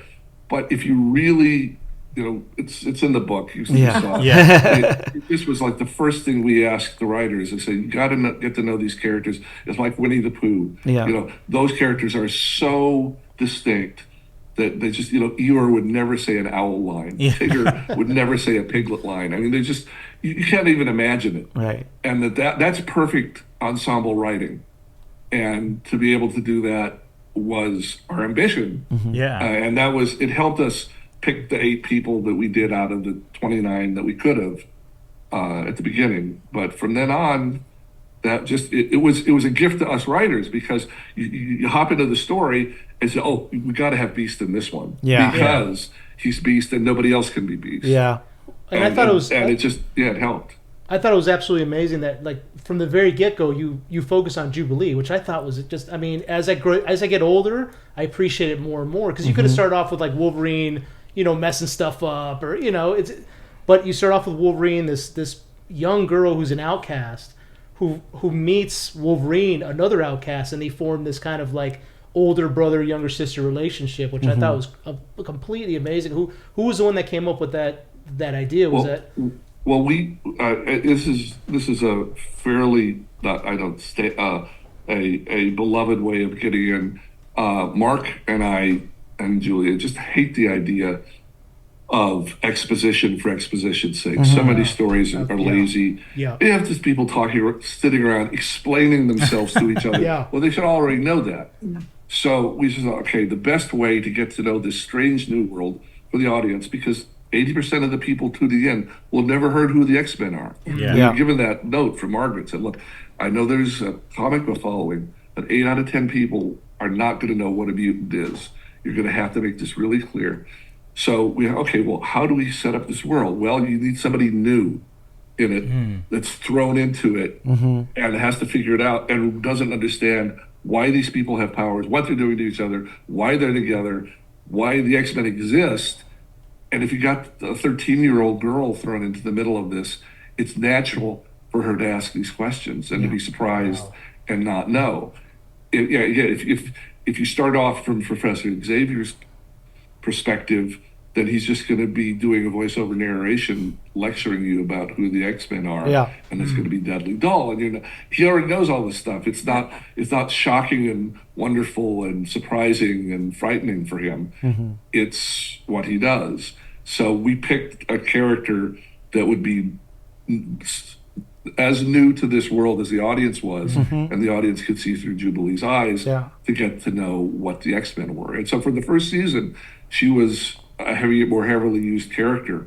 And after that, we just kind of more took her for granted. She was young, and we couldn't use her in certain situations. There's certain things, She was still a child. We get sets her notes, and we say, look, she's 13. She can't be kissing Long shot. or she can't be put in this kind of torturous Right. jeopardy because she's still a girl. Yeah. So there were certain things but to get to know the world for the audience, she was perfect. And how does it feel like your work on this has solidified into like lore? Like you guys basically built the love triangle between Scott and Jean and Wolverine to a point where now they're in the comics, they're a throuple. It's like, I mean, the stuff you did really, like, it just, it feels like it built the building blocks to what we've seen in the movies and other things like that. The fact that we were able to write, like, as they were adults and young adults, they were able to have those kinds of feelings and emotions, that was wonderful. Yeah. It was really exciting. Yeah. And that we have a hard time with that in some other shows. In this one, the censor and the executives giving creative notes understood that even if you've got 6 and 9-year-olds watching this who don't understand what a love triangle is, they'll understand what having friends and losing friends or being jealous of somebody else who has your friend. Yes. Or, there are ways to translate what's going on between, in effect, 3 30-year-olds. Yeah. And translate that for a 5-year-old into his kindergarten version of that, and that he'll still feel the emotional resonance, and he'll still feel bad for Wolverine that Wolverine's lost out and Jean just walked off with Scott. Right. The kid will get that. So we're not going to keep that out of the story. And almost any other show we worked on, you can't have a love triangle. Our children aren't going to understand that. Right. No, gone. It's written out. Don't even go there. So luckily, we banked on the emotional understanding of little children, and young kids loved the show. Yeah. It was number one, aged, they have all those demographics, 2 to 6, 6 to 11, 11 to 17, whatever, and young adult. And it was fast paced and colorful and emotional. Yeah. So those 3 things fit for a 4-year-old, even though that 80% of what's going on is going on over their head. They know a friend is in trouble and the other friend's trying to help them. Yeah. And you can get that. And thank you so much for fighting for that, because it made the show so much more memorable because of that. And like I said before, it taught us lessons. Like, life isn't easy, but keep going. It's worth it. Don't trust a guy named Sinister. Exactly. Right there. I know. Right there in his name. Come on. Still one of the most scariest villains I think I've ever seen on. Absolutely. Like the way he was animated and everything. I was just like, that guy.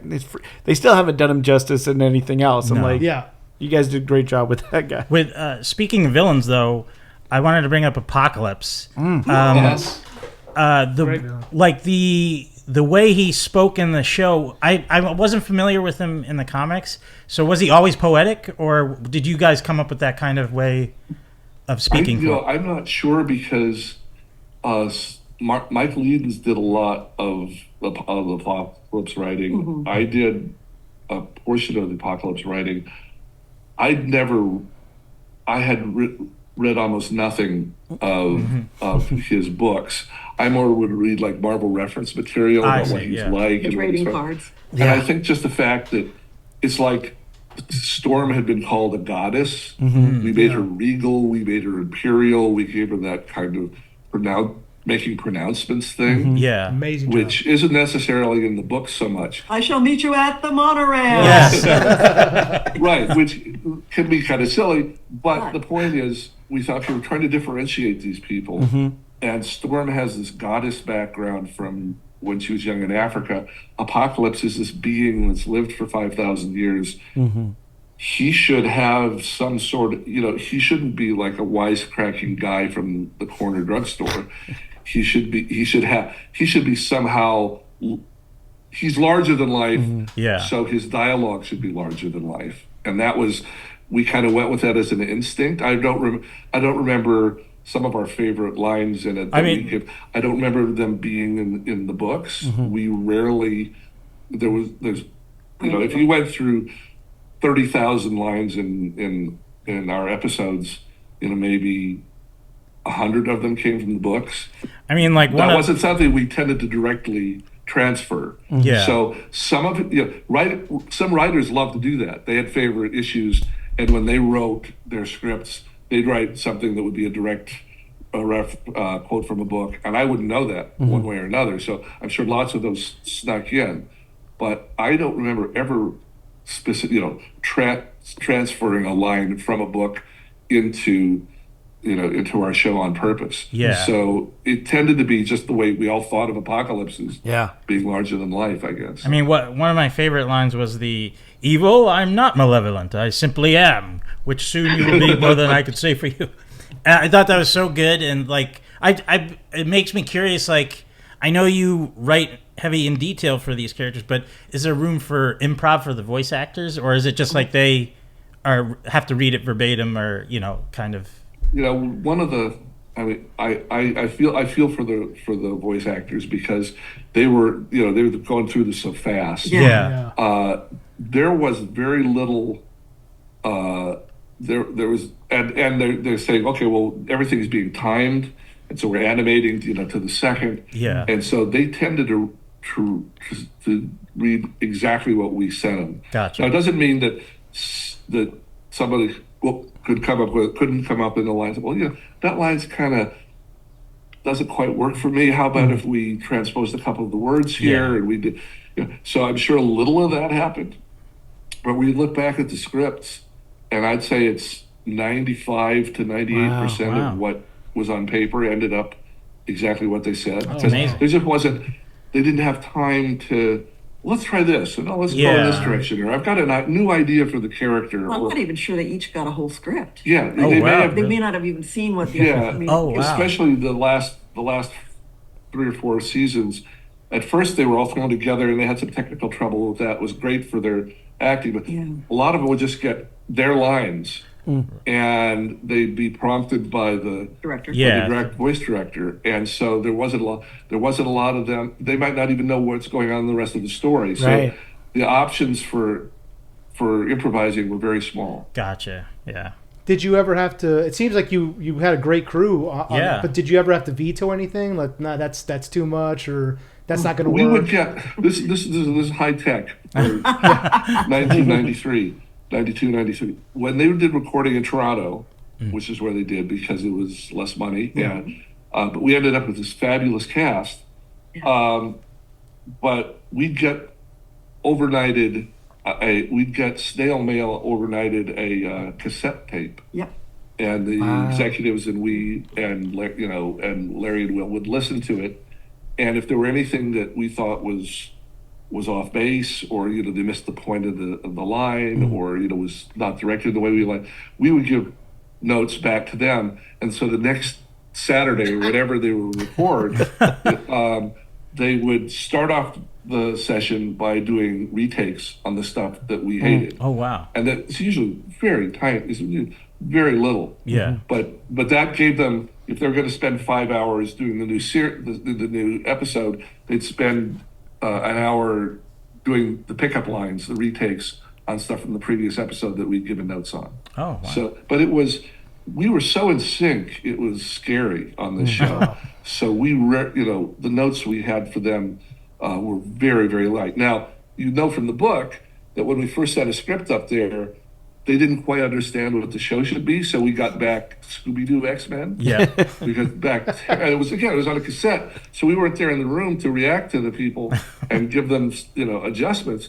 We just got back this full-throated, pilot two-parter that was just absolutely horrifyingly wrong, would have just destroyed the show and would have been awful. And we don't want to criticize. There hadn't been a show like a Saturday morning show like this before. Of course. So we kept on telling them we wanted it to be adult and dramatic, and they said, "Oh yeah, sure, like Super Friends. Oh yeah, sure." Yeah. And then we stopped. Sydney and Larry went up and Bob Harris went up and spent 2 weeks with them in Toronto. Got rid of most of the cast, re-auditioned, Wow. and just and had them do it until it like 4 complete new redos of the pilot script, to get it to the way. That's what's in our hands. They reached into the rich theatrical community that was there in Toronto, because there had been sort of a voice actor community that had been doing all the kid shows. No, that's not what we're looking for. We're looking for gravitas. And so I think what happened was, since our first experience was so bad and we reacted so ferociously to how wrong it was, that they overcompensated and got like the 7 or 8 most intense people they could find in all of Toronto theater. Everyone's doing Hamlet. And that was great. And it ended up probably being more intense and more dramatic than we would have demanded in the first place. If it had been pretty good, we probably just would have, could you dial it up a little? Yeah. But since we were horrified by their first version, they went way the other way, and it worked for us. It's funny, we watched the episode prior to the X-Men before recording today, and we all commented on how the voice talent in that show. I mean, it's very 80s kind of, Gee Willikers, oh, there's Juggernaut, you just get that vibe, and the animation's very intense in that, which it didn't quite gel.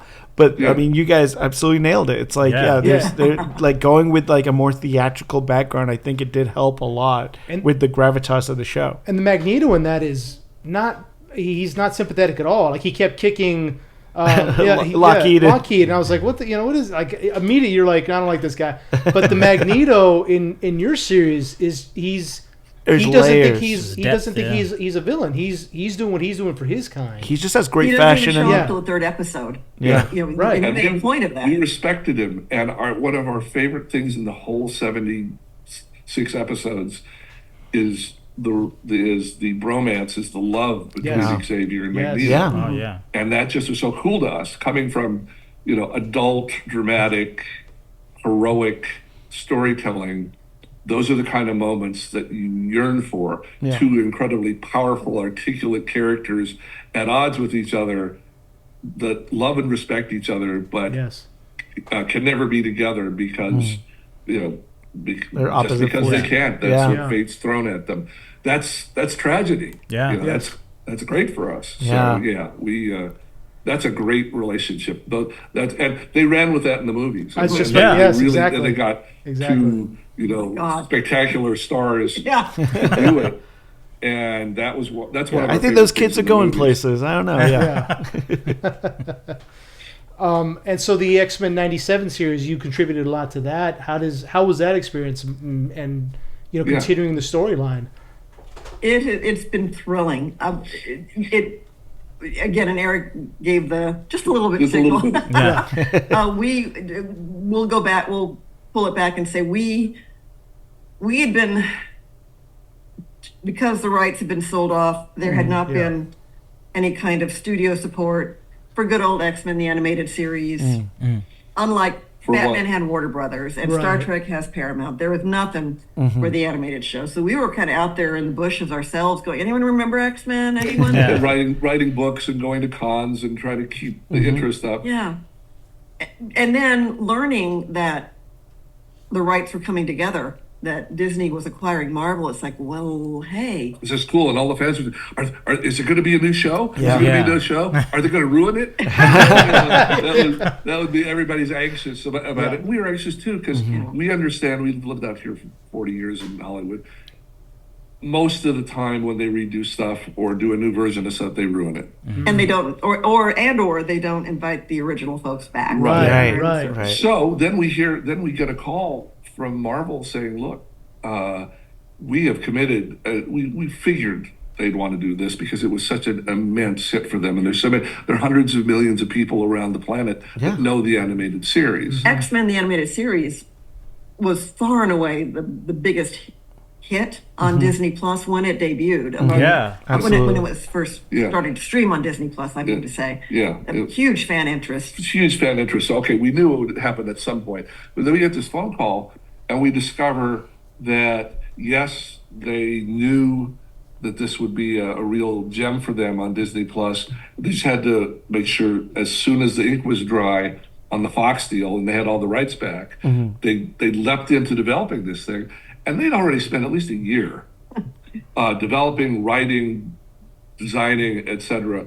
And then they called us and Larry Houston in and said, "We want you guys to be consulting producers. We want you to be our first audience. We have 100 people that grew up on your show, that love your show, that use the art book as a template, and we want to do justice to it.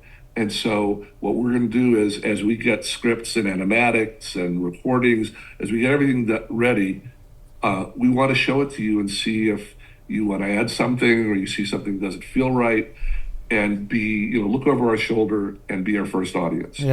And that's been our job on the show. Wow. People your age did all the heavy lifting, went through 60 years of X-Men stories. 60 years now. It was 30 when you started. Yeah, Now it's 60. 10 episodes, and had them tightly go together and decided who's they're going to be focusing on, and whose characters would be changing slightly and how they'd be progressing, and had it start from when ours ended, which is really hard. That was the thing we couldn't believe. The seamless progression from our final episode to their first episode, and they pulled it all off, and we were pretty amazed. So yes, we have a hand in it. Yes, obviously, what we did before is the basis for what they're trying to do with the new show, but just it's their baby, it's their creation, and they were kind enough to respect us enough to bring us along, but it's not like we helped them decide which characters to use or what stories to tell. They had that all set, and they just wanted to show us first. And we've been doing that. And we're doing that for the second season and for the third season. And it is true. There will be a third season. That is official. Gosh. And that the second season's coming out next year and the third season's coming out the year after. You keep saying that, and I don't know. But hopefully at some point, Well, Eric, Julia, at least the institutional memory there, I think, between me and Larry. Well, my one big contribution was in the first season. I can't remember which episode, but it had been the X-Men are all together, and one of the characters is talking to Beast and goes, "Henry, we don't da-da-da." And I said, he's only Hank. He is Henry McCoy, but they only call him Hank. Henry is Henry Gyrich. That's the way we used it back then. So that kind of little catching of little moments, or just remembering relationships. How Wolverine and Jubilee got to get along, or Scott's reverence for Xavier, whatever. Going through dozens of those stories ourselves, when they had scenes like that, we could give a note saying, I think Scott might be just a little more respectful of Xavier here. You've got him, slapping him around, whatever. Just subtle adjustments that might be a line or two of dialogue or one action taken out of a scene or added to a scene. Those are the kind of contributions we're making. So it's 97 is for the 30-somethings that are making it wonderful. Absolutely. It's so thrilling to see those characters in future adventures and taking storylines from comic books that came out after your show came out and seeing stuff like Bastion and the Sentinels and where they're going with next. I can't wait to see what they do. And I'm so glad I don't have to blame you two for a scene that made me stand up and made my heart race as I'm tearing up for an animated series when Gambit gets killed. I was like, oh no, please. When that scene happened, I was like, I can't. The fact that YouTube reaction videos exist is something I've learned about fairly recently, and then to discover there's a whole sea of people out there reacting to episode 5. It's like, oh my God! That's been a challenge in that we have seen stuff and we have to keep our mouths shut. But basically, I tend to forget stuff anyway, so it hasn't been too bad. It's all right. We'll turn off the mics and we'll talk. Been very brave and very bold with the choices they've made. And when you came back to start season 2, the setup had been that Jean and Scott were going to be happily together and married in our show, in the original show, in X-Men the Animated Series. Wow. And you came in to pitch the new season, and you were going to start with Scott and Jean happily married, and she's 7 months pregnant. Yeah, this is just one. This is the one thing we can remember that Marvel kind of didn't put their foot down, but dissuaded us from doing, and we listened. And that was Mark Edens and I were starting to lay out season 2 again on our dining room table, and it's okay. We left where they just proposed, where Scott had proposed marriage. She'd said yes. How wonderful, and it was gonna be left on an upbeat note, and then we were gonna start season 2 with them getting married and maybe going off and having a baby, and thought, because we had just had babies. Mark and his wife had, we had, and so we were very much thinking about, wouldn't it be cool, a double mutant baby from Scott and Jean. Yeah. And little did we know that over at Marvel, they were thinking about this really heavily, and they said, can you not do this? We've got some thoughts along those lines, and also, our main audience are 11-year-old boys, and having Jean have a 7-month baby bump while she's kicking people's ass in spandex. In spandex might be a little strange. So this is 1993. So we said, okay, fine. What we'll do instead is we will have the wedding be not real. Be a fart. It would be a put-up job. Somebody's done something. Oh, it's sinister. And so Larry went back just before, I don't know if episode 13 from the first season had run yet, but that little glimpse of Sinister in the sand at the end of the first season, that was put in after we had this big discussion about season 2 and about having the marriage be false. Oh, wow. She said, wait a minute, if we're going to have the marriage false, it's going to be a Sinister plot. Let's put a little hint teaser at the end of season 1. Wow. So he went back, he retrofitted that. He put that in there. That's amazing. It wasn't in the storyboard. It wasn't in the story. That was added after we started thinking about season 2. Wow. But then fast forward to X-Men 97 and remembering from X-Men the animated series, and sure enough, there's Jean pregnant with a big baby bump. It's like, oh my God. So finally it came to pass 30 years later. It only took 30 years. That we thought would be fun at the dining room table came to life. That's awesome. Did you? Go ahead. Oh, I was just going to ask regarding the original series at its end. If you were going to get another season, was there a plot line or arc you already had in mind, or? Oh gosh, we got asked that a lot, especially during the years in between. Yeah. If you guys had another season, would you have thought? It really wasn't the kind of thing that we tended to be like looking at our next job. By the time we finished our, we were like, Mummy's alive, younger. Okay, that'd be a cool job. Bye, X-Men, see you around. Sure. Yeah. And so we didn't tend to think about those things. Except for you with season 1, season 2, then you had a season order for more than a single season, so you had the luxury of thinking.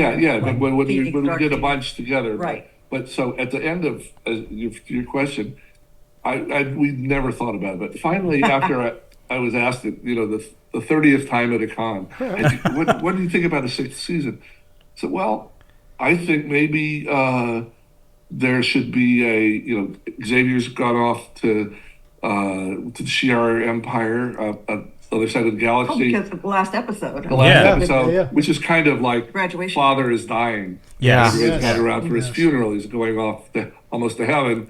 Well, okay. Well, maybe you start out and the X-Men get what seems to be a distress call. And there's somebody up there that has designs on the Shi'ar that wants to get them up there and somehow involve the X-Men to get Xavier, and Xavier's still alive. And so that just starting out with a villainous distress call pretending to be from Xavier. Oh, awesome. And that was just, it was just off the top of my head at a random con, at 6 o'clock. So, well, if you really press me, I'd probably have them be struggling a little down here as they do in X-Men 97. Absolutely. The best ideas come with no prep time. Their leader. They just lost their dad. They just lost their leader. have some dysfunction among them for an episode or two, and then get this distress call. Yeah. And they go up and try to check it out. Yeah. So that was just a knee jerk. And is there? I got to go back to Exosquad because we just brought back '97. Is there? I mean, would you work on another? I know Will Minio's, but I mean, would you also, if you were asked, would you work on a revamp of Exosquad? Yeah. Ooh, put that out there. Yeah, right. Absolutely. Will loved it. Jeff Siegel, who got us all together and made it all happen, has been trying, I think, to get that to happen for 20 years. And you'd think Universal would think, this is a cool It's a huge property. We could do a $200 million live action adventure of it. Or we could do a big budget movie, or we could do a series. Yes. But there's probably the executives at Universal probably haven't heard of it, or that's something back in our library from 30 years ago. I think it would be a very cool thing to do, and I'd love to be part of it. Yeah. But I'm just there are 100 X-Men fans for every Exosquad fan, and even that can be difficult to get going. It's tough raising money in Hollywood. I wish that would happen because I really enjoy the characters. By the way, Alec Leon is named after our second boy. Our second boy was born the month that X-Men premiered, October 1992. And his name's Alec, and so when we were naming the Exosquad a month after that, that's the best. Named after our boy. That's awesome. Well, I'm a writer, and I would love to work on Exosquad, and that's one of my dreams.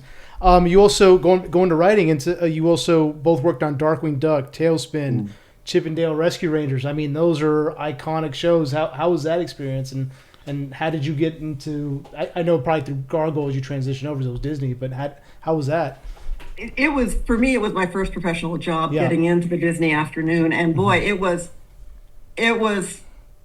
like the best 3-year graduate school program kind of thing. It felt like I was in grad school, living in a dorm with everybody doing the same thing, trying to get these shows up and on their feet. It was thrilling. But each show was very specific, and they were all under the Disney purview umbrella. Would they rotate writers within their writers? Writers, and they had a lot of the artists there in the same building. We were not on the Disney lot, which I always regretted, but we were in a different building in Burbank. But we were in one. The writers and artists, editors. Yeah, we're all together. We were down the hall from each other. Oh, that's awesome. That's amazing. So if someone was doing a storyboard of one of our episodes, we could stick our head in and see what they were up to. That's great. And we actually got to go to the occasional voice recording. The talent was in Los Angeles, and that to hear something that you've written come to life. Whole nother level. And the Disney people always paid for the best voices. And they got the best voices. So that was thrilling. But again, just learning how to write a 22-minute script that it was a teaser in 2 acts or a teaser in 3 acts or cold open. I mean, they're the different things for each series, and then within that series, okay, who are the characters? What do they sound like? What's the world? How does this work? Okay, now start coming up with stories. Okay, that's going in and pitching your stories, pitching your log. And we owe a lot to a guy named Tad Stone. Yes, who really was the heart and soul of that place while we were there. He hired each of us, and he ran Chip and Dale for most of the run. Julia did 14 of them. I did 4. Yeah, that's right. Wow. Who's quicker? And we would get just moved around. It was there was, I don't know, maybe 20 writers on staff, and whichever story editor said, "Oh, I need somebody over here for Winnie the Pooh," I'd go over and do a Pooh, or go over and do something else. And that was fun because we got to learn these different shows, and just it's like we were hired on to do 8 shows. Right. And as we said, some wonderfully talented people all What a- around there. Oh, and I forgot to mention Goof Troop. You worked on that as well. That's Yeah, what a wonderful way to That hone as your well. hone your skills Yeah. as well, and like really sharpen your tools in a way to like really work in all those different mediums and different voices. Like Winnie the Pooh, I'm sure is not like Gizmo Duck. Like you really gotta go and learn how to do that really well. So But the thing, I think the through line for all this stuff, if you're lucky enough to be working with fully developed characters, it doesn't matter if they can fly. It doesn't matter if they're, if they can explode things. It's like, what is the heart story here? What is Yeah. the through? What is the, Where's the human where's drama? the human drama? Yeah. And that was actually, that's obvious. It's harder on Winnie the Pooh, which I loved writing for. It's my favorite show to write there. but what does Winnie really want? Because the characters were so distinct. Yeah, But it's harder on Winnie the Pooh because obviously you're not going to have them shooting at each other Right. in the 4 So how do you create the drama and the tension and the compulsion of what's going to happen next? What's going to happen next? Well, Yeah. with little childlike characters like that, it forces. Oh, wait a minute. A major way to create that level of care and tension and heart and love and fear for each other is misunderstandings. And so my favorite episode of anything I wrote there was called Shampoo, where each one thinks he's become the other person. Oh, and the wow. voice character, and they're all very worried about it. Like, oh my God, I've turned into Owl, which is a direct ripoff. I will give myself credit from Alice in Wonderland, where she's down there and the world's turned upside down for her, and it's not going right. And she tries to do her lessons, and she said, "Well, I've always been able to do my lessons well, and all the poems and the words and the geography all comes out wrong." And she said, "Well, there's this really dumb girl in my class named Mabel. I'm getting everything wrong. I must be Mabel. I've been changed. Everything else is happening to me today. I think I've been turned into Mabel." Well, we did that with the Pooh characters, where each one thought they were the other. And of course, it's fun for the voice actors because the one that does one character gets to pretend to be the other character with his own voice. But so that stuff like that, you have, how do you create drama with preschool shows? Sure. And you just make it work. Caring about each other becomes like Die Hard, but you're caring about each other for gentle little reasons, not because you're being shot at. And that was a real learning experience for me. I hadn't had to do that before. Yeah. Is think down to be okay. What would weird me out if I was 4 years old and one of my friends was in trouble? And Go ahead. regarding at Disney, how was it on the other spectrum of things, opposite of animation, working on Young Hercules? Was like Sam Raimi involved, or was it? Yep. She got to hug Ryan Gosling twice. With his permission. I got permission. I did not just throw myself. right. This was over at Universal Studios. The folks at Renaissance Pictures, which is Sam Raimi and his partner Rob Tappert. How things sometimes work. Got a call that a live action show was booting up and they were looking for people. And I'd love to do some live action. What would that be? And, well, Hercules and Xena, we're doing Young Hercules. Yeah. Okay, if you watch Hercules or Xena, there is a lot of it's a violent, sexual. Very much. It's very as close to an R-rated movie as you could do. Xena's skirt is very short. And in this case, we did not have a censor that was sympathetic to how intense and dramatic we wanted Hercules to be. Well, they're gods and they're fighting each other and trying to kill each other. Sorry, it's young Hercules in high school. You have to make it a little gentler. So that was a tension. And I don't know that Rob Tappert and Sam Raimi's company were used to doing Darkman and really intense, older, darker shows. And I don't know that they ever quite got why we had to make young Hercules so much gentler than Hercules and Xena. Right. Yeah. I mean, it was a fun show. But it was I'm fun. It proud was a of great fun show. It's the same people the over in New Zealand, the production company making it that made the other shows. They had a smaller budget, and what they did, since they're half-hour shows, instead of doing 1 hour show a week, they do 2 episodes a week of Young Hercules. So it'd be 3 days and 3 days that they'd be shooting, and then they'd rotate directors and rotate crews. But when that wiped us out. When we got started, we had about a month to ramp up. Again, Mark Eden's, Michael Eden's were involved with us getting that thing going. We had about a month to ramp up and get a pilot script ready, and then it was 2 scripts a week. Final full scripts a week for 25 weeks. It was 50 episodes. It was 50 episode order. It was a big order. Yeah, and that was cool. That was, again, we liked the speed. When with speed, there's not time for second and third and fourth guessing. But everything was happening in New Zealand. Everything was being filmed in New Zealand. Right. And everything, but the writing side of it was all up here in Los Angeles. And, and even that was its own challenge. Just, again, computers weren't as fast back then. A lot of faxing, a lot of faxing. Again, a lot of time zones. No internet. No internet. But it was cool because we could get some footage maybe a week later. That was They fun. would shoot something, and then a week later we'd see some roughly because in animation, we wrote that whole first season of X-Men without seeing a second, without seeing a foot of animation. Just trusting it in the back of our minds that they were going to direct this and make this wonderful and make it just the way we imagined. So you can't build on it. With live action stuff, you get the footage right away. You say, well, that's not quite working for Young Hercules.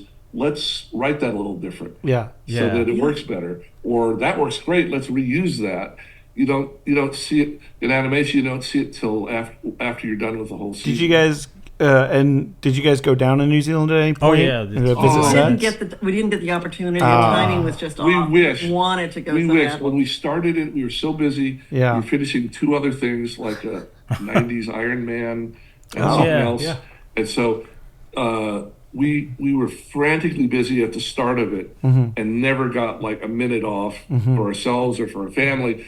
And so when we were done with episode 50, we thought, well, maybe we'll take a trip down there and meet all the people that were producing it. We just collapsed. And they'd already started striking the sets. They shot so quickly that by the time we could have gone down there, they were done. They would have been done and working on another project by then. So sadly, we never had the time to because they were wonderful people to work with. They were really we got to meet sweet people. Ryan Gosling at a Xena convention in Santa Monica. That was coming out right around the time Young Hercules was on Fox Kids. I think he owes you a little money for his career. I don't know. We knew him when. I'll tell you, he was very young and very scrawny, but he had he had the presence, he had the maturity, he had the professionalism. And he carried that show, man. He was 17. He was just about to turn 18 when he started that show. Wow. Well, we spoke to DJ McHale on the show, who created Are You Afraid of the Dark, and he directed him in one of the early episodes when he was like 12 or something like that. And he told us, I knew this kid had this kid's got it. He's got a future. So if he sticks with it, he's going to make it. And so because we really never there were episodes that featured some of the secondary characters more, but there was never any episodes where Ryan could take that week off. He was the center. He was the center of the series, and he was wonderful. It was and to be honest, when we were getting started, they were still negotiating with him and still trying to decide, because when they picked him from his audition, he was like, he was 6'1", like 130 pounds. And so they said, oh my God, there's a problem. He's a wonderful actor, but we got a couple other guys here that aren't bad, that look a lot more like Hercules. They're athletes or wrestlers or whatever. And he's not that. So they were frantically working him out. Oh man. And there's even stuff that's drawn. Airbrush. Wow. He's got heavy clothes and like airbrushed a little bit of muscle and stuff. He was a skinny 17, 18-year-old when he started, and that was weighing on them when they tried to decide whether to hire him or not. Luckily, they got past that worry and Yeah. hired him. Yeah. I was very pleased when during the explosion that was the Barbie movie a couple of years back. Yeah. Oh In yeah. more than one interview, he Yeah. brought up if he was asked to do something that you've done in the past that you're especially pleased with, or you think, or what do you relate to the most? And he would bring up young Hercules, Yeah. and it's like, aw, Yeah. yay. I think he's doing okay now, looks wise. I think he was a late Yeah. bloomer. Yeah, Yeah. a little bit of late bloomer. Got a little more meat on his bones. Yeah. A little more, yeah. You also worked on the 2003 Teenage Mutant Ninja Turtle series. How was Yeah, that? I mean, couple three scripts. yeah. Just as hired guns on that, and that was just fun. 'Cause Yeah. we liked the turtle shows in the past, and that was just kind of a lark for us. Right on. That's great. Yeah. Did you know much about the Turtles going into it with the movies and the animated series? They are themselves. Teenage Mutant Ninja Turtles is its own sort of juggernaut. Yeah. Of Yeah. Stuff. But it wasn't hard catching up to write an episode for it. Yeah, But it has its own rhythms. It has its own, Yeah, and it was a specific. It was like the third or fourth series that they'd done, and Yeah. they had a specific time frame, and each showrunner has his or her own take on slight tonal shifts Yeah. or humor or how you want the action to go. So we just remember it as being what a nice opportunity Yeah. in between heavy lifting, which it feels like when you're assigned to run a show. Yeah. You're responsible to everybody. yeah, for every script. But if you just get a couple script assignments, you're just responsible to the one person, really. You just need to make sure that your story editor likes what you're writing. And that makes that's easier going. It's very satisfying running a show, Yeah. but it's we missed a lot of family vacations Yeah. just because deadlines are tight and we can't let this go until it's right, kind of stuff. Yeah. Was there ever throughout the years, even just to write one script for a show, was there ever a dream show you wanted to just write one episode for, maybe? If I could hop in the Wayback Machine, but I would have loved madly, out of all TV, to have written something for a Star Trek, something for Star yes. Trek. Well, I'm not picky at this point. That would have been a fantasy, and who knows? Because there's so much. Yeah, time there's still. It's Yeah. still it's making time. That's the delightful Absolutely. thing. That's the delightful thing. Yeah, I would have enjoyed that. Eric, I'm sorry. Was there? No, go ahead. So is there anything that you would have wanted to write on in the past? Oh, gee, I like kind of dark dramas like the Wire or wow. Sopranos show. Yes. or Breaking Bad or that's my taste in viewing for television, and so that kind of has a leg up over, say, a competing animated show that I may have loved. Going into that, is there anything, if you guys were given carte blanche to do whatever you want, is there a project that you would love to do? And if they say a studio came to you, unlimited budget, whatever you want to do, doesn't matter what property it is, what do you want? We'll give it It's to you. Attack of the Kill. Killer Tomatoes. I'm thinking you and Exosquad need to get out there and get that going. That would be very cool. It would be because it's been left undone. Yeah. Yeah. And we love those characters, and we know where the last 13 and a half hours was going, and that would be a real gift. Oh man. Yeah. We would love to see that. That'd be amazing. Especially with today's animation. yeah. Oh my God! Yes. Yeah. Boy, yeah. Okay, let's put that out in the ether. Yeah. There you go. Absolutely. Yeah. So That's- 97 that's- happened. Yeah. We knew that was going to Exactly. happen. Exactly. You know. And I put this out think there. just an aside. I told you guys at the con that I was in the army for a long time, and Yes. in Afghanistan we would come back from missions and we'd watch. I owe you guys a little bit of money. I have to admit this because the only way we could get it was through bootleg. So and so it was the Afghans had like a bazaar on the base where they sold a bunch of DVDs, and so they had the entire series there, and we couldn't get any other way. So we're like, okay, we're gonna have to kind of break the rules here. So I owe you a little bit of money for that, but we got the entire box set. How much is a DVD sale now? Yeah, exactly. Yeah, we would come back, and so every time we got into this little tradition, like if the mission went well, and thankfully they all mostly did, we would come back and watch an episode, and it was kind of like this good luck charm, and Specifically X-Men. Yeah, exactly. Yeah, Oh my exactly. God. And we would get on the radios and mess around with each truck has a radio. We'd get on and sing the theme song to each other during missions when we were bored. So it was a show that continued to give us hope after we stopped being kids and we were adults in a pretty precarious situation. So thank you again for that. That's wonderful. Wonderful to hear, Stan. It really Man, is. honestly, that thank you. Absolutely. Thank you guys. Yeah, thank you. And we've taken almost 2 hours of your time. Oh, jeez. Thank you so much. And just let me do a little outro here, and we'll let you go.